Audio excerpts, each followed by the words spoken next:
Hey everyone, and welcome back to Real World English. I'm Sarah. And I'm Mike. We're here today filling in for Emma and Jake, who are both taking some well-deserved time off.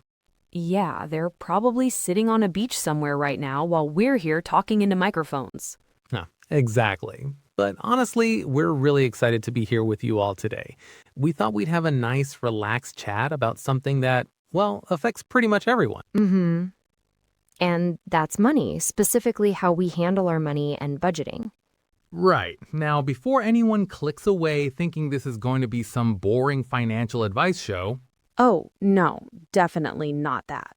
we're just going to share some of our own experiences and maybe some funny stories about how we've learned to deal with money over the years.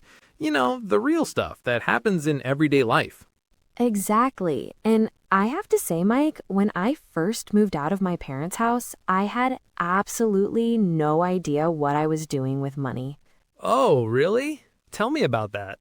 Well, I remember getting my first apartment, and I was so excited about having my own place. I went shopping for everything I thought I needed. New plates, new towels, decorations for the walls. Uh-huh, the whole setup. Exactly. And I spent way too much money in the first month. Like, way too much. I remember calling my mom in a panic because I wasn't sure if I could afford groceries. Oh, no, that's stressful. But I think most of us have been there in some way, right? That moment when you realize you need to actually keep track of where your money goes? Yeah, exactly. It was like a wake-up call. I had to learn really quickly how to make a budget. And honestly, at first, I had no clue what that even meant. Right. Budgeting sounds like this big, scary word, doesn't it? But really, it's just figuring out how much money you have coming in and how much you need to spend on different things. Mm-hmm. And for me, the hardest part wasn't the math or anything like that. It was being honest with myself about what I actually needed versus what I wanted. Oh, that's a big one. What do you mean by that? Well, I really wanted that expensive coffee maker. The fancy one with all the buttons and settings. But did I need it? No. I could make perfectly good coffee with a much cheaper one. Right.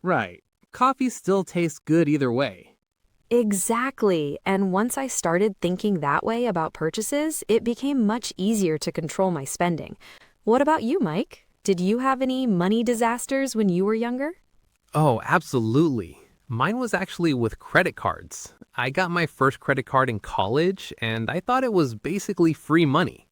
Oh, no. Yeah, it was not good. I remember using it for everything. Pizza, textbooks, going out with friends. I just kept swiping the card without really thinking about it.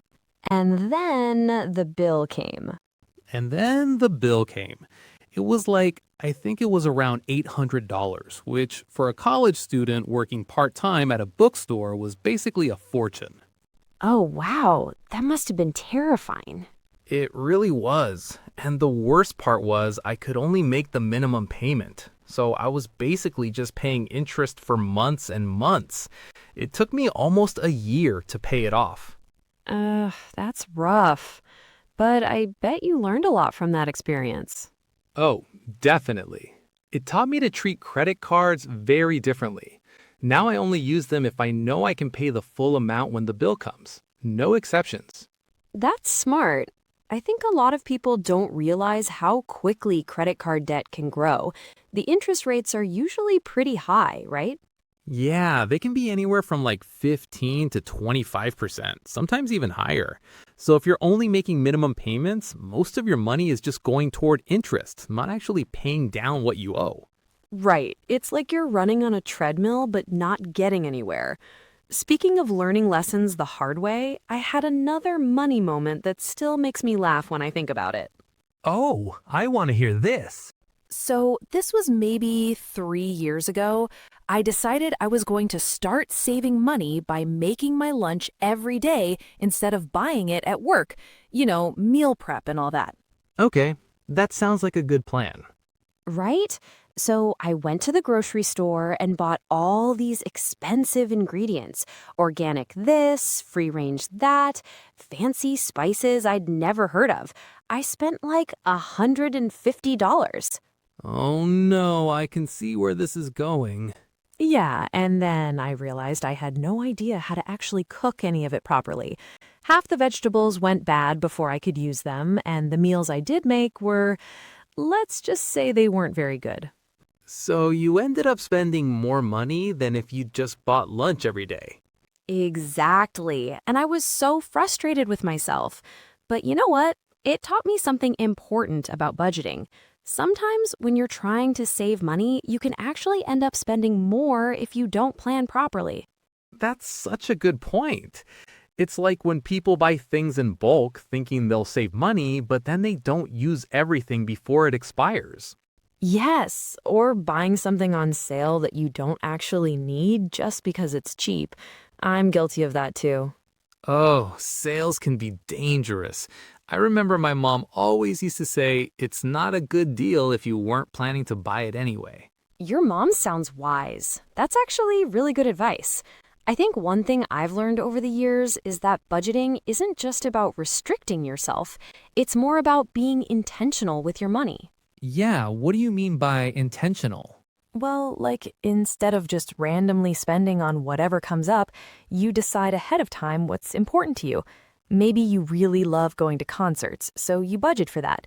But maybe you don't care much about having the latest clothes, so you spend less there. Right, so it's more about aligning your spending with your values and priorities. Exactly. And that makes it feel less like you're depriving yourself and more like you're making conscious choices. Do you have things that you prioritize in your budget?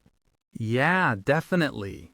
For me, travel is a big one. I love exploring new places, so I make sure to set aside money for at least one trip every year, even if it's just a weekend getaway somewhere nearby. That's nice. And do you find that having that travel fund makes it easier to say no to other things? It really does. Like when I see something I want to buy impulsively, I think about whether I'd rather have that thing or whether I'd rather use that money for my next adventure. Usually, the adventure wins. That's such a smart way to think about it. I do something similar with books. I'm a total book lover, so I always have a little book budget, even if it's just $20 or $30 a month. Knowing I can buy a book or two without feeling guilty makes me happy. I love that. And $30 can go pretty far with books, especially if you mix in some used books or library sales. Oh, absolutely. I've found some amazing books at library sales for like $2 each. It's like treasure hunting. That sounds fun. You know, I think one thing that's helped me a lot with budgeting is actually tracking my spending for a while. Not in a obsessive way, but just to see where my money was actually going. Oh, that's interesting. What did you discover? Well, the biggest surprise was how much I was spending on small things, like grabbing a coffee here, buying a snack there, paying for parking. Individually, these things were only a few dollars, but when I added them up over a month, it was like $200. Wow, that's a lot. Those little purchases really add up, don't they? They really do. And once I saw that, I started being more mindful about it. Not cutting everything out completely, but just asking myself, do I really want this coffee or am I just buying it out of habit? That's a great question to ask. I think a lot of our spending is just autopilot, isn't it? We do the same things without really thinking about whether we still want or need them. Exactly, like subscription services. I realized I was paying for like 3 different streaming services, but I was really only using one of them regularly. Oh, subscriptions are sneaky. They're usually not that expensive individually, but they just keep charging every month whether you use them or not. Right, and you forget about them because they're automatic. I actually went through all my subscriptions last year and canceled the ones I wasn't really using. It saved me about $40 a month. That's almost $500 a year. That's your travel fund right there. Exactly. It was like finding free money. I think that's one of the nice things about getting better with money. You start to see opportunities everywhere to optimize without really sacrificing much. Yeah, and it becomes kind of fun, like a game. Although I have to admit, I sometimes go too far in the other direction and get a bit obsessive about saving money. What do you mean? Well, like I'll spend 20 minutes driving to 3 different stores to save $5 on groceries, and then I realize I probably spent more than that in gas and definitely in time. Oh, I've done that too. It's like you get so focused on saving money that you forget about the other costs, like your time and energy. Exactly. Balance is important. I'm still working on that. Sometimes it's worth paying a little extra for convenience or to support a local business you like. Absolutely. I think the key is being intentional about it, like you said earlier. Understanding why you're making the choices you're making, whether that's saving money or spending it. Yeah, and remembering that money is just a tool. The point isn't to have as much of it as possible, it's to use it in ways that make your life better and align with what you care about. You know what, Sarah? I'm really curious about our listeners now. We've been sharing all these stories about our own money mistakes and what we've learned, but everyone's situation is different. Oh, absolutely. I'd love to hear from you all.